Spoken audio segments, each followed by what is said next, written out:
சிறகடிக்க ஆசை சீரியல் இன்னைக்கான எபிசோடில் விஜயா வந்து சிந்தாமணியோட பர்த்டே ஃபங்க்ஷனுக்காக போயிருக்காங்க. அங்கே ஒரு லேடி வராங்க. விஜயா போட்டிருந்த செயினை பார்த்துட்டு இது என்னோட செயின் மாதிரி இருக்குது அப்படிங்கிற மாதிரி சொல்கிறாங்க.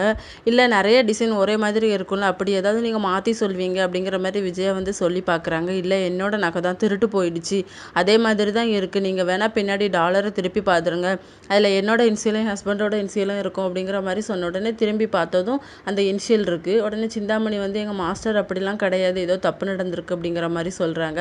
விஜயாவும் அந்த செயினை கலட்டி கொடுத்துட்டு அந்த இடத்த விட்டு போயிடுறாங்க. சிந்தாமணி மனசுக்குள்ள நினைக்கிறாங்க, என்ன டான்ஸ் கிளாஸ்க்கு நீ வரக்கூடாதுன்னு சொன்னல, உனக்கு இது தேவைதான் அப்படின்னு சொல்லிட்டு. விஜயா வந்து வீட்டில் கோவமாக வந்து உட்காந்துருக்காங்க. ரோஹிணி வராங்க. அத்தை உங்களை ஆன்லைனில் வந்து ஒரு சாரீ பார்த்தேன், அது உங்களுக்கு ஆசையாக எடுத்துகிட்டு வந்தேன்னு சொல்லி கொடுக்கும்போது இதை நீ வாங்கிட்டு வந்தியா இல்லை திருடிட்டு வந்தியான்னு சொல்லி கேட்குறாங்க. திருட்டானா, அப்படி எதுவும் பண்ணலையே அப்படிங்கிற மாதிரி சொன்ன உடனே ரோஹிணியை பிடிச்சி அடிக்கிறாங்க. நீ திருடிட்டு தான் வந்திருப்ப, அந்த செயினையும் நீ திருடிட்டு தான் வந்த அப்படின்னு சொல்லி அடிக்கும்போது வீட்டில் இருக்க எல்லாருமே வந்து தடுக்கிறாங்க. என்னாச்சுன்னு சொல்லி கேட்குறாங்க. நடந்த எல்லா விஷயத்தையுமே சொல்கிறாங்க. ரோஹிணி வந்து வீட்டில் இருக்க எல்லாருக்கிட்டையுமே சொல்கிறாங்க, நான் இது பணம் கொடுத்து தான் வாங்கினேன், எல்லாரும் என்ன நம்புங்க அப்படின்னு சொல்லிட்டு. முத்து வந்து திருட்டு கும்பலுக்கும் உங்களுக்கும் தொடர்பு இருக்கான்னு சொல்லி கேட்குறாங்க. ரோஹிணிக்கு வந்து கோவம் வந்துடுது. அப்படிலாம் பேசாதீங்க முத்து அப்படின்னு சொல்லிட்டு. உடனே மீனா சொல்கிறாங்க, இதே மாதிரி தெரியாமல் நம்ம வீட்லேயும் ஒரு டைம் செயின் இருந்துச்சு, அதை நாங்கள் கொண்டு போய் கொடுத்தோம், அவங்க வந்து எங்களை திட்டி அமுச்சு விட்டாங்க, போலி செயினை வந்து கொண்டு வந்திருக்கீங்கன்னு சொல்லிட்டு அப்படிங்கிற மாதிரி சொன்ன உடனே விஜயா வந்து நீ என்ன குத்தி காட்டுறியாடி அப்படின்னு சொல்லி கேட்கும்போது முத்து சொல்கிறாங்க, ஏன் குத்தி காட்டணும், நீங்கள் தானே அப்படி பண்ணீங்க, நீங்கள் தெரிஞ்சே பண்ணீங்க அப்படிங்கிற மாதிரி சொல்கிறாங்க. உடனே விஜயாவுக்கு வந்து கோவம் வந்துடுது. எல்லாரும் முன்னாடி எனக்கு கேவலப்படுத்திட்டல அப்படின்னு சொல்லிட்டு ரோஹிணியை வந்து திட்டுறாங்க.